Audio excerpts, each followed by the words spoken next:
distinguished guests, brothers and sisters, ladies and gentlemen, friends and enemies.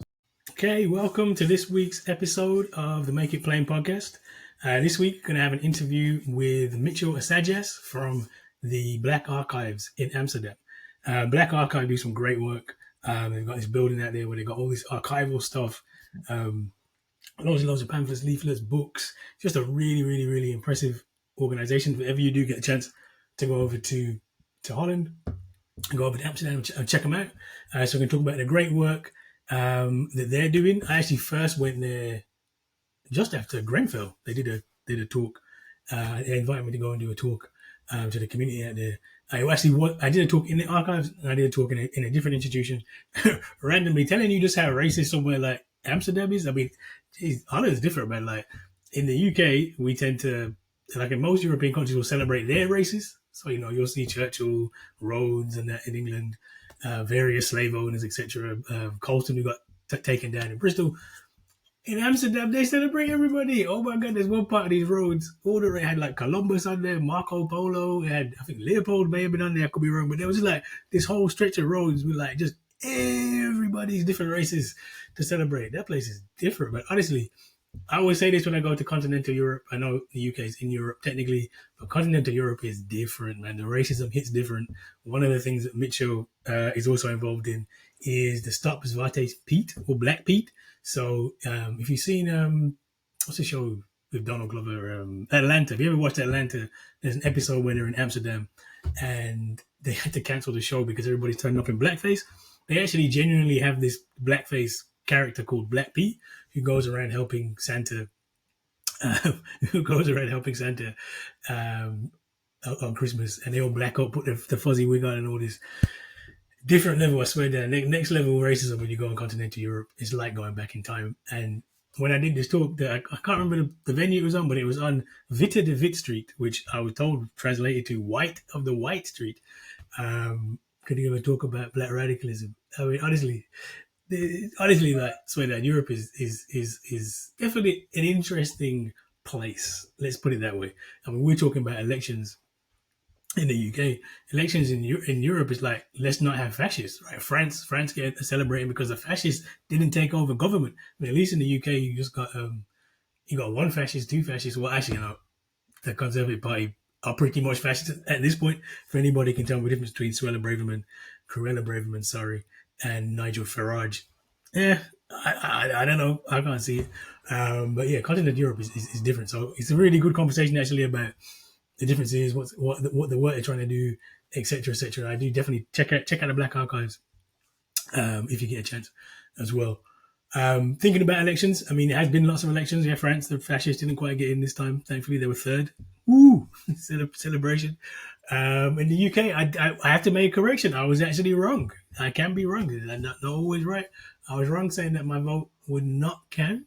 Actually ended up that in my seat, which has been held by Labour in Birmingham since 1974. Like I said, I've voted. This is my 7th general election, and Labour had won every single election since I've been voting, and every single election in this area since 1974. So I assumed they were going to win it. So when I went in and voted Malcolm X, I literally crossed on the ballot, put Malcolm X on there. I was like, look, the votes, it's a wasted vote anyway. It don't really matter. In fact, I actually saw on the ballot afterwards, after I'd voted, that YouTuber Nico Amilana was on the ballot. I would have voted for him probably. I probably would have voted for him. That's how serious I took it. But actually, Labour didn't win. Like, for a change, Labour didn't win. There was an independent candidate who won in my area. Lots to do with Gaza. There's been this massive backlash. So Labour actually lost the seat in Birmingham. Jess Phillips, Jess Phillips almost lost her seat in Birmingham as well. There's a third Labour MP who almost lost their seat in Birmingham. And if you actually look at the vote share for Labour, it weren't great. 34% is actually less than Corbyn got in 2017. And there was a big backlash against a number of people almost lost their seats. Wes Streeting, who's basically a Tory, and I would have been so great if he lost his seat. Oh, that would have been great. We have back in the day when they were closing down. I won't go into the story now, but they were closing down our sociology department in Birmingham University, and he was the head of the NUS. Didn't have nothing to say, so I never liked this jam full anyway. It'd have been great if he lost the seat, but he didn't. But he almost did because there was this big inner city backlash against Labour, right? Because of Gaza, because of the racism, because of everything that kind of what we saw, right? So actually, for a change, my vote did count. Me not voting for Labour helped Labour not win. So for a change, my vote counted, right? Wrong. This is where you can see it's this all pointless. There was this big backlash in the inner cities. They lost a seat. They almost lost other seats. Labour clearly damaged, but they won 412 seats. They won the biggest majority they've had for decades, like an overwhelming majority.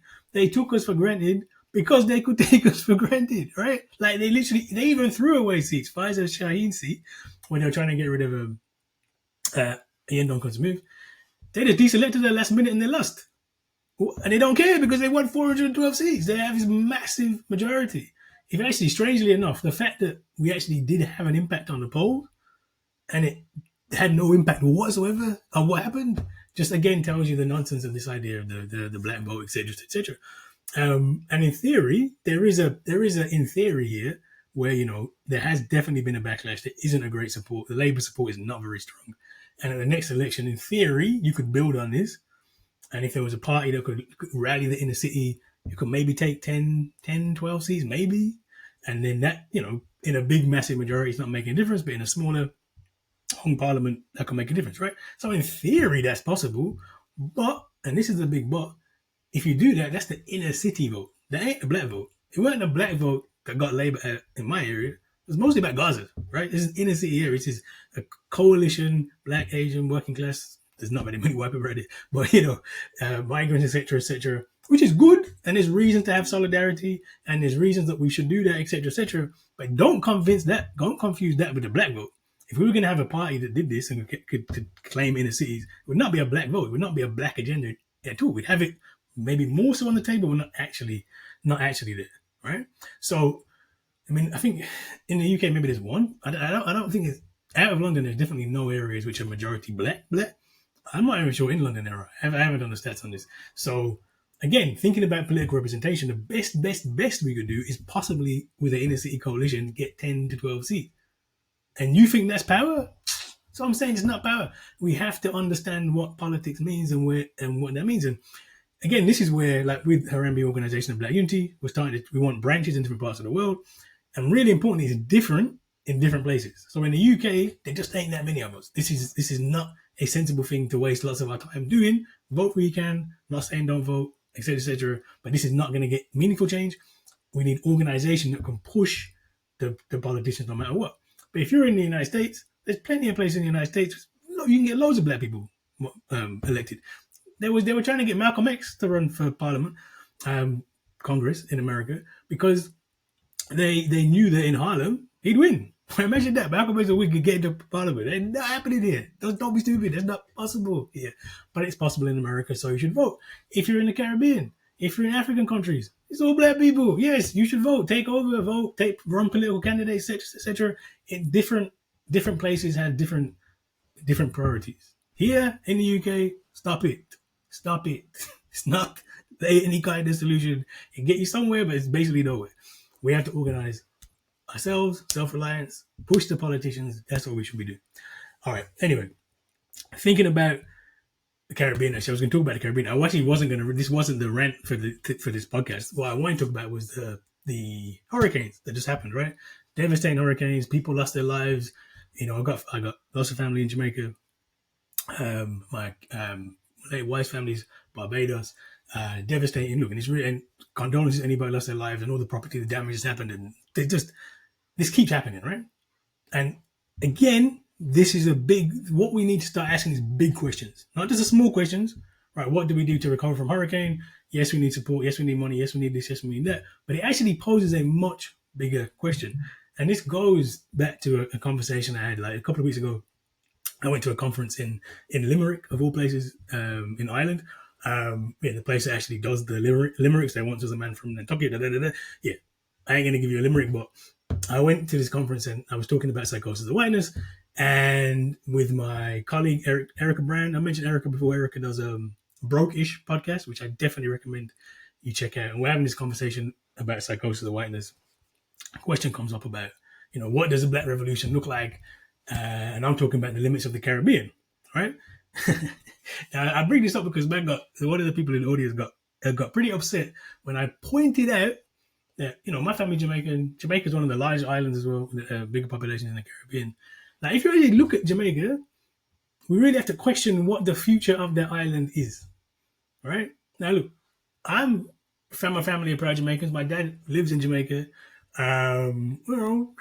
Jamaica, etc., etc. But the reality is, anytime my dad comes from Jamaica and says, "Look, I'm going home," I'm always like, "Is it your home?" Because I'm pretty sure that my ancestors were shipped there on slave ships, and it's a prison colony. Now, I understand if you were born in a prison and you lived there for generations, maybe you feel an attachment to it. But if you were born in a prison, would you then go, yeah, I represent the prison? This prison is me, Belmarsh. Yeah, look at me. I'm a proud citizen of Belmarsh because my family lived in Belmarsh prison for the last 3-4 generations. No, right? We look at it and say, well, actually, this is a prison colony. We're not supposed to be here. The population, take something like Jamaica, the population is going up, money is going down, right? I mean, there's a fundamental problem with the Caribbean. These are smaller islands. They're not supposed to sustain all this massive population. They don't have the resources. This is the argument this guy started having in this conference about what about the resources. Look, let's be honest. There's not that many resources. They're heavily neoliberally controlled, right? Someone like Jamaica is bare tourism across the island, etc. All the money goes out, money leaks out. Caribbean is a net importer of fish. Can I just repeat that again? The Caribbean is a net importer of fish. This came from my colleague Lisa Suarez, who's over there in Barbados, I think. Net importer of fish. And you're telling me that's not sustainable, right? The only thing kept Jamaica afloat, kept the Caribbean afloat is out migration. There are more Jamaicans outside Jamaica than there are inside Jamaica. That is the only thing that keeps the economy going. Remittances, my dad's pension, me sending money, etc., etc. That's it. And guess what? They don't want us anymore. America don't want us, Canada don't want us, Britain don't want us. They don't want us. So, huge problems. So we need to look at this. You have to say, well, actually, what? And then add on hurricane, right? Add on climate change. Because now you're seeing all of the devastation of climate change is literally tearing down the places. And it's every year now. So yeah, look at this going, well, what are we doing? Can this thing that we are, can it be solved? Can it be saved? And not even can it be, should it be saved? What are we trying to do here? Right? This is why the guy from Jamaica got mad and why I don't get invited to go to Jamaica, because I did this in Back to Black. Say, look, who is one of Jamaica's national heroes? Marcus Garvey. What did Marcus Garvey say? Get the hell out! It's time to go, right? Time to leave. And this hurricane is not helping. In fact, think about hurricanes, think about climate change.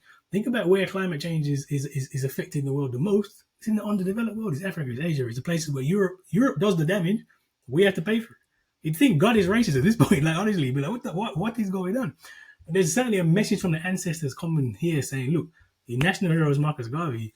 Man's telling you it's time to go, right? This is the fundamental. This is where we should be getting to. I mean, look at this. I mean, some of these islands won't even be there in a few decades because of climate change, and we're holding on to them because that's where we born and grow. That's where we have to stop that, right? This is when we think about global black nation. What's Malcolm telling us? What's Garvey telling us? What's the Panthers telling us? We have to think much bigger, and the much bigger thing has always been revolutionary Africa.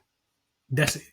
On the African continent, it is theoretically possible to create a society that is fundamentally different. Because of slavery, Africa is depopulated and it actually needs people, right?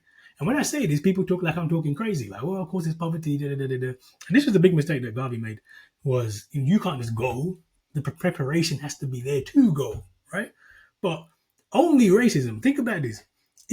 Why did we come to this dirty country in England? Why did we come here? Why did we go live in the ghettos in America? Well, because we wanted to. Well, because it was like, oh, yeah, let's go live in cold weather with white people who are going to be racist to us. Because there were jobs, right? If you had the kind of development that we need to have on the African continent, guess what there'd be? Jobs. And it would only be racism that would say to somebody, Jamaicans aren't going to move to Ghana when there's jobs. Similar weather, similar people, similar thing. Ghana going back to where it came from anyway. But they'll go to England with their jobs? Of course they go. Don't be ridiculous. Of course they will. This is what we need to start thinking about. This is the problem with CARICOM, problem with our imagination, problem with how we think, with this nationalism we think about, is we assume that, look, we have to keep the Caribbean. That's where we are. That's it. Everything is telling you that's not possible. And it's not really desirable either. We're not meant to be there. They are prison colonies, and we're dying there because of that, being trapped in there, right? Haiti's a perfect example. Haitian Revolution is all great. We celebrate Haitian Revolution. What happens after Haitian Revolution? It's surrounded by all these other hostile places, punished by France. Now it's one of the poorest countries in the world. The solution to Haiti isn't Haitian nationalism, even Caribbean regionalism. The solution is Pan-African revolution, back to the source. That's what it is. And now this is a long-term thing. Except I'm not saying we should all jump on boats right now and get everybody out of the Caribbean, the African continent. I am saying is that as a people, when I say as a people, that's black people. So we don't have a plan as Jamaicans. We don't have a plan as British people. We don't have a plan as Americans or Nigerians. We have a plan as black people, as the global black nation. We say we have the opportunity to develop something on the African continent which is truly different, which is taken out of the world system, which produces our own economy, our own way of work, our own way of life. That's the goal. That's the long-standing, how do we do this in 2 generations goal. And in doing that, what we're trying to do in the Caribbean is trying to build up that so that we can actually jet. Right? Same with America. Same with it's more like Brazil. My God, there's so many black people in Brazil. You ain't getting the kind of equality you ever think you're going to get in that nation. You're not. So this is the kind of global planning that we need, right? Think of ourselves as a global black nation, not as these little individual nations all scrambling to survive. Because one, you ain't going to survive. I promise you ain't going to survive. And you're definitely never going to get equality. But you're not even going to survive. Forget equality. At the minute, we're talking about survival. And the Caribbean is actually talking about survival, right? If we keep going down this route, the next 50 years, it's going to be hell on earth, right?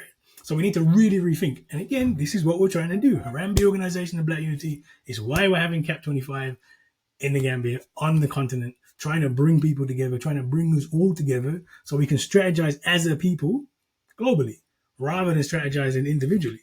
Because that's the biggest lie they ever told you. We have power. We have lots of power. And that power is us as a collective, not us all broken up.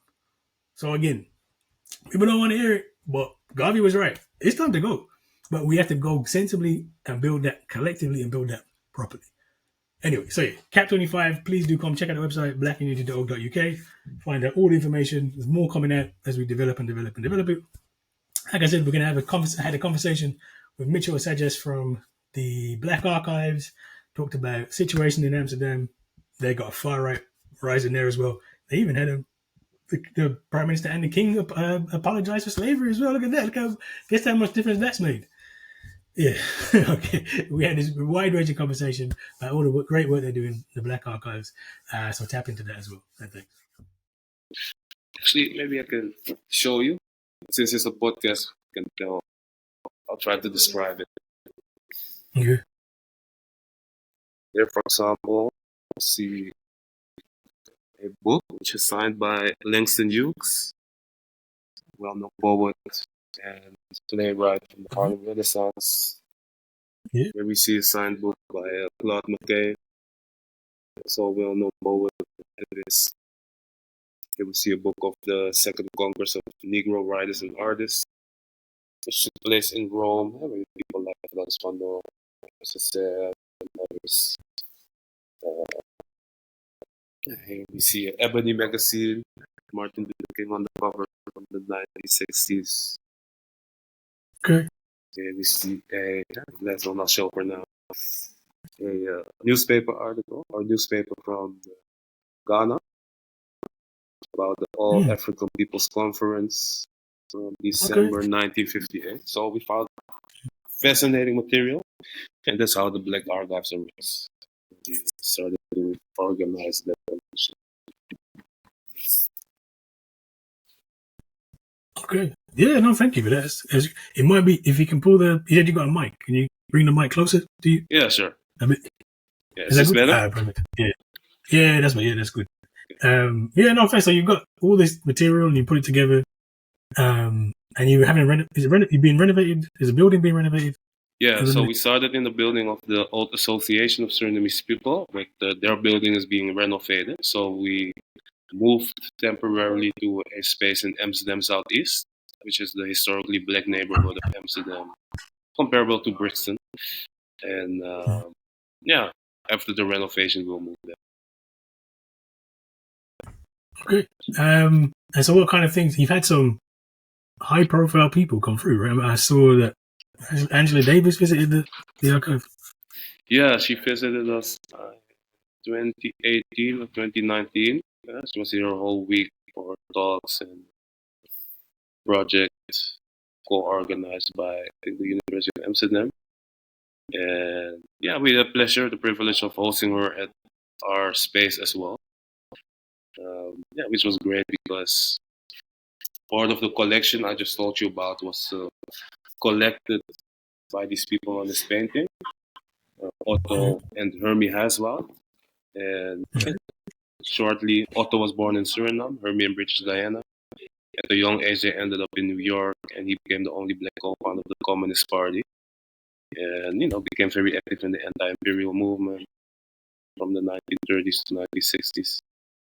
And yeah, it was interesting because Angela said that she had not met them, but she knew of them from her time that she was part of it. I thought there was this interesting connection between the archive and her as well.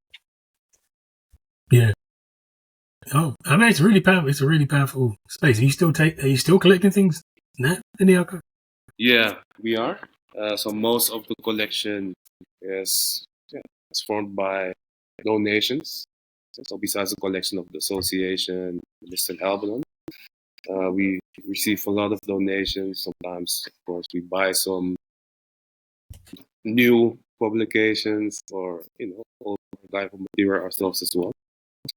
But yeah, we did have to put the donation stuff because we have so many donations coming in over the past few years. So only very rare, special things that are being offered. Yeah. What's one of your?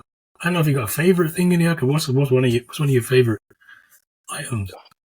Yeah. Difficult question, but top three. I don't know. I'd have to say one. it's not. It's actually not a original archival piece, but it's something we found out during our research on the Azores. So it's a newspaper clipping about a debate between Marcus Garvey and Otto Haswell, which took place in 1929. And yeah, to me, that's one of my favorite findings because it really reflects the historical connection between people in the African diaspora. It also shows that there always have been different visions of how to achieve our liberation. So on the one hand, you have the Garveyites, on the other hand, you have the colonies such as Haswell. And yeah, for us it's extra special because often you see that the Dutch context is a bit overlooked when we talk about these things historically. And yeah, this shows a very direct relation between Suriname and the colonies, the broader international African diaspora. Yeah, it's really powerful. What have you got plans? Like, what are the plans for the future for the archive? So yeah, one of the main things we are thinking about and working on this project is the working title is Dynamics of the Diaspora. And yeah, with that project, we want to explore the historical relations between different diasporic communities and movements, liberation movements, with a connection to the Netherlands as well. So, for example, one thing we came to do, which I didn't say, so we have the archive. And yeah, based on the archive, the research we do in the archive, we develop exhibitions, organize events, community gatherings. And one of the projects I'm very excited about is Dynamics, where we want to connect all these different communities and liberation movements. For example, we'll develop a pop-up exhibition about Amilcar Cabral, the revolutionary from Guinea-Bissau and Cape Verde. Was connected to Kwame Nkrumah, a lot of other black revolutionaries and leaders. So, yeah, looking forward to it. Okay. Yeah, no, it's really, really important work as well. You do stuff. I remember last time I was talking to you once, and you said you were going to the States. Was it Washington? I Was it believe, somewhere in America? I didn't remember. As we were like, yeah, you were in America doing some work. yeah. So every now and then we get invited for international conferences or gatherings, and I think the last time that we were there for the Black Riders Festival at Howard University. Uh, yeah, and especially based on the work that we do, it's always interesting to see the parallels between the material that we found in the archive and a lot of the issues that we still deal with as people in the African diaspora and the continent globally and globally. So this Black Riders Festival, people like Tanaisi Coates and Nicole Hannah Jones, talking about their work and developments in the United States. And several writers from the African continent and the diaspora, such as Panashe Chigumatsi. And when you listen to the conversations, it's interesting to see the parallels with a lot of issues that were already being talked about 60 years. Mm-hmm. Yeah, I mean, I think it's fair to say you're one of the people who's putting Black Holland on the map, if you like, the Black Dutch experience, and really getting it out there. Do you get positive, negative feedback? Like, what kind of feedback do you get being in that role? I mean, usually the feedback we get is positive. I mean, we can be against what we're doing, except for racist people who don't want this history and culture to be acknowledged. So, we get different kinds of reactions. On the one hand, we get people who are completely surprised and aware of Black history in general, or the dominant narratives, let me call it that, the dominant narratives of Black history, but don't know about the Black Dutch connection. And some people may know it on a surface level, and able to delve much deeper into it through the archive. So I'm just happy that I'm able to share it with the world. There's so much more to share. So the coming years there's enough work to do. Yeah, definitely a lot of work to do, but there must have been some pushback from the right. I mean, especially in the Dutch context, definitely. So internationally, not so much. But for example, this guy, his name is Martin Bosma. He's from the so-called Freedom Party, so the Party of Freedom. Ironically, he's been, or that party, and this person specifically has been very, hostile actually towards us. So in a debate, I believe, a bit longer than a year ago in the Dutch Parliament, he mentioned us and he said that we're extreme leftist activists trying to push a leftist agenda on us, trying to indoctrinate the youth. We've been mentioning right-wing newspapers saying that they're trying to destroy icons of Dutch culture. So we definitely had some pushback, both as the R guy, but in another capacity, I've also been active in a movement called Zwarte Piet. It was still active, but not as active as 10 years ago, when this national tradition, which included white people dressing up in blackface, was still super popular and accepted by most people. And especially in that context, we got a lot of pushback, especially literal digital violence, physical violence. One of them, or a group, even demolished my car. So that has been rough, but in relation to the Black Archives, compared to the activism on the streets, it's been. Yeah. It might be worth just explaining the Zwarte Piet, Black Piet. So you said blackface. So what's the story behind it? So you have Christmas, which is celebrated other countries around the world. We have the Saint Nicholas to come to give gifts to, to the children. But in the Dutch context, there's another Variant, which is celebrated on December 5th. And the story is that, Saint Nicholas comes to give gifts, but he's accompanied by the so-called Black Peets. And these Black Peets, their story, the narrative they, somehow constructed is that Black Pete is black because, he comes to sneak through the chimney. When he comes through the chimney, he somehow magically becomes the black. But Santa doesn't go black though, right? No, Santa doesn't become black, and his clothes are, very fine, and it's just his face, and his all of a sudden he has thick red lips and big golden earrings. So it's like the typical racist caricature of black people. And the crazy thing is that, this was literally the most popular Dutch tradition. It's all over TV, in the schools, in the media. Everybody grew up with it.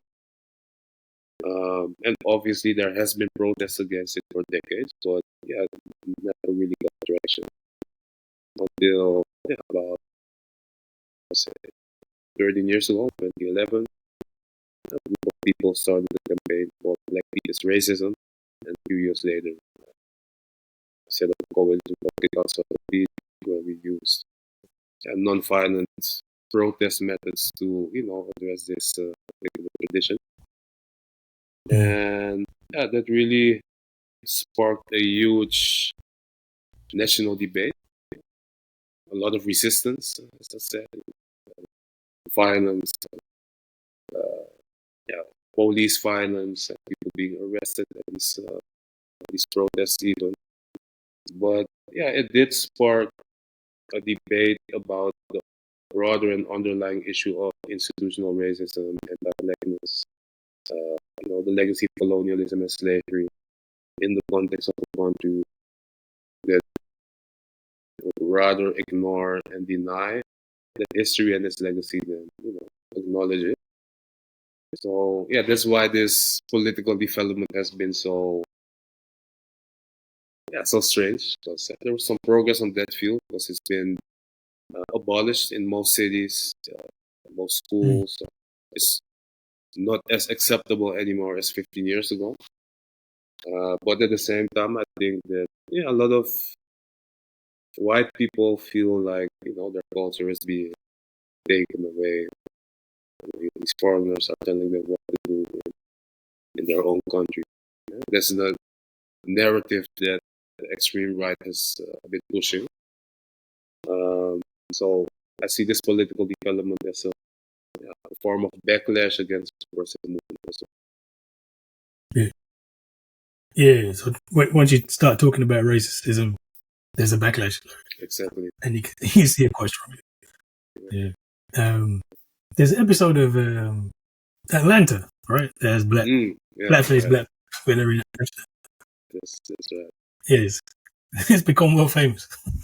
Indeed. But it must be sort of progress. So you see you do the campaign and then now you're saying it's less popular, right? It's less. Yeah, definitely. So the fact that even center-right people, so this former prime minister, he was in power for 10 years, Margarita. The first 6-7 years, he was one of our strongest opponents. He was ridiculizing it. It's like, hey, what are you writing? Black people because of the chimney. My black friends don't have a problem with it. Throughout the years, I don't know if it's genuine, but at least he had to acknowledge that it had to change. And that really showed that at least on that field, there was some progress. And, city by city, you saw that it was being abolished. And more people understand that it's just unacceptable. At the same time, we're stuck with this right-wing government. So it's interesting development. Yeah, interesting topic. Because I think that's something that I know is definitely coming to Europe. There's certain things like blackface, for example. In the UK, it's just we accept this, but not everybody, but generally speaking, you wouldn't have big festivals and people defending it. It does seem Europe generally is a bit behind, and I think we will be surprised at just some of the things you have to face. Yeah, on a day-to-day basis. It's Does that make the work of the archive more important, you think? Yeah, I think so. And yeah, we also really notice it because in those conversations, in those debates, people try to gaslight you by saying you're the one who's being emotional, sensitive, and don't know what you're talking about. But yeah, we literally have the receipts, like the historical proof, the archival material showing and backing up what we are saying. That the Black Piet, for example, if I ask most people, 90% of the people don't even know how it or where it originated.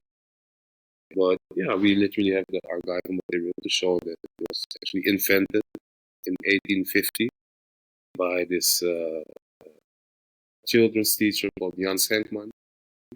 And he was super anti-Semitic as well, by the way. And yeah, when you think about that context, 1850, that's 13 years before the Dutch abolished slavery, where people thought it was normal and okay to enslave Black people.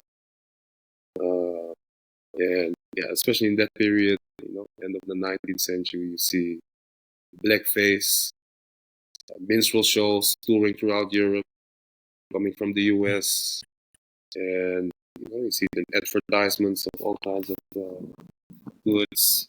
So yeah, all those racist ideologies that underpin slavery became part of popular culture, even after the abolishment of slavery. And let's show one of the examples. So in the archive, we have tons of these kinds of children's books. This one says 10 little N-words. We have more than 10 versions of it. Oh, God, we had that in the UK. Good, yeah. Yeah, there was an English version. Shorts and Shimmy. It's a very popular cartoon. Shorts is the intelligent white boy, and Shimmy. Oh wow!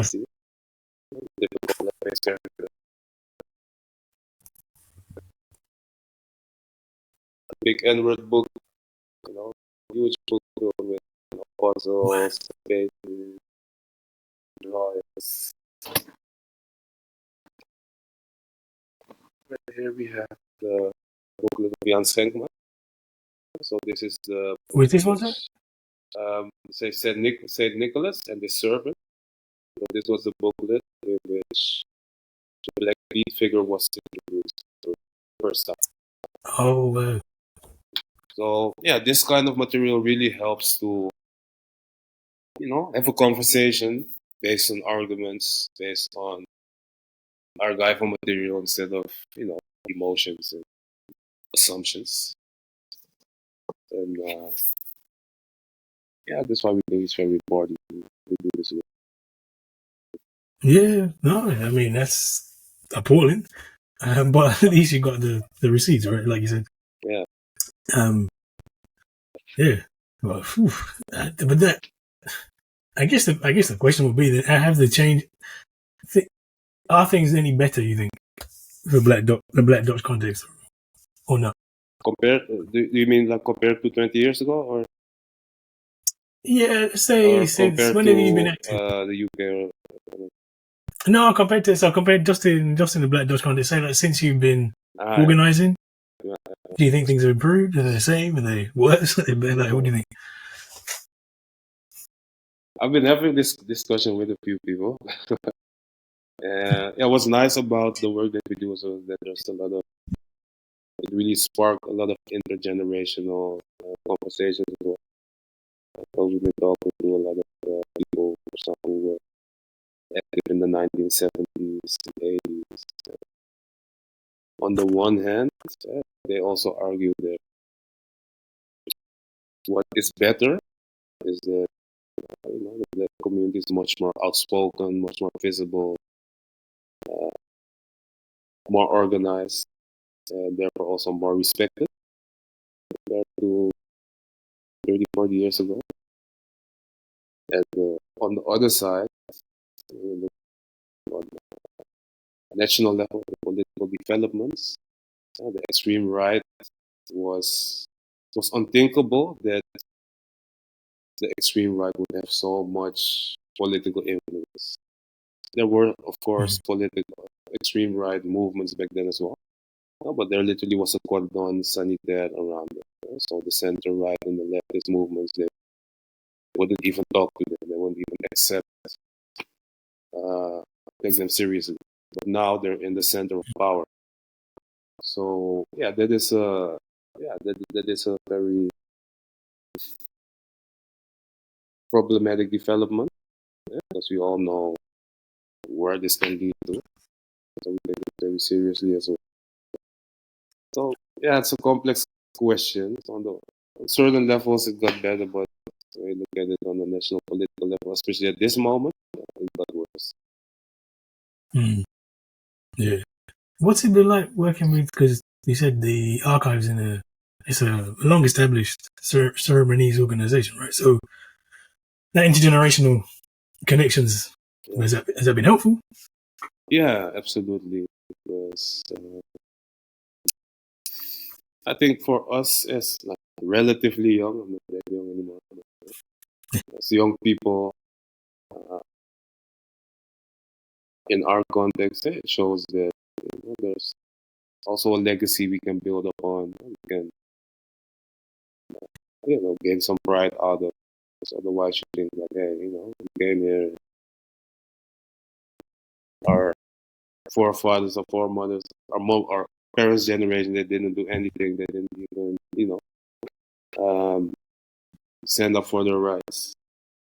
Because, like I said, when we started with our student platform in 2011, we were more familiar with Black history in the United States. Malcolm X, the civil rights movement, the Panther movement. They went to the UK to learn about the UK Black history, because we didn't know anything about our own. And yeah, this archive has also helped us with a sense of Black Dutch identity, and that there is a history of resistance, emancipatory movements, where we can learn from both the mistakes and the things they did well. So yeah, it's been very valuable for us. Yeah, and I'm getting the impression that it's similar to the UK, that in the past, like ceremonies and in the UK, but like Caribbean, we kind of heavily would have dominated what that meant to be Black. But now immigration is changing. Is that same in Holland as well? Yeah, absolutely. So that's also an interesting conversation. Also, when you look at the archives in the 60s, 70s, there was a lot of activism, but it wasn't even that centered around Blackness. So in our context, it was more centered around either Surinamese identity, gaining independence from Suriname, or Dutch Caribbean, as you call it, the Antilles, the Dutch Antilles. And because Suriname is so mixed and multicultural, because of colonialism, the Hindustani people, Indian people, Japanese people, their focus was more on Surinamese and also unity between those people, partly because of their socialist ideal. But throughout time, you saw that Blackness became much more part of a collective identity. I think because of the racism that people faced, and especially with other groups of migrant people coming in here, and that also created a different sense of identity and community. So where we are located now, actually, so Amsterdam Southeast, is known as the historically Black neighborhood of Amsterdam. You have a growing Ghanaian community, especially the Nigerian community, people from Eritrea, and I feel like, especially my generation has grown up in that context of different kinds of black people living, working, struggling together. So that's also an important part of our work now. And that's why we set up the project Dynamics of the Diaspora to also explore the histories of these different communities and how they are connected with each other. As we live together. Well, I think my last question, then on a positive note, I'm going to ask you, what makes you optimistic? Rather than are you optimistic, what is it that what makes you? There must be something that makes you optimistic. Yeah, absolutely. We have to find something to keep our hopes up. And for me, it's really, I would say, communities coming together. It really brings a lot of joy and inspiration, where we bring people together. It can be intergenerational conversations, where we learn from each other. It can be, different communities coming together. As I said last Saturday, we had a beautiful gathering in Amilcar Cabral, and then, we learn about the stories of the struggle of the Cape Verdean people, how it was connected, for example, to Kwame Nkrumah and the Ghanaian people. And then in our archive, the Surinamese Association, we see that in the 1970s, they also saw a connection and were in touch with the Cape Verdean liberation movement. I think that gives hope, because it shows that where there's been oppression, there's always been people fighting against it.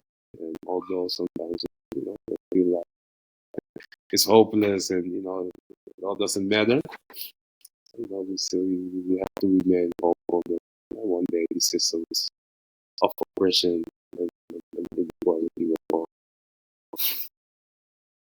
Yeah, thank you. And is there anything you want to promote? Anything you want to? We'll promote the organization. Is there anything specifically you want to let people know about? I would say if people are interested, can check out our social media, Instagram, is very active with our archives. Our website is in Dutch and English. One last thing that has also given me hope actually has been the growing movement of people fighting for the liberation of Palestine. We've seen a lot of a growing awareness about the need for international solidarity between different people. So if people are interested, check us out on social media, check the website, and keep up the fight. Yeah, thank you. Thank you, man. Thank you for everything that you do. The Voice of Black Holland. Mitchell. Thanks for having me. That's how I refer to you. Thanks for having me.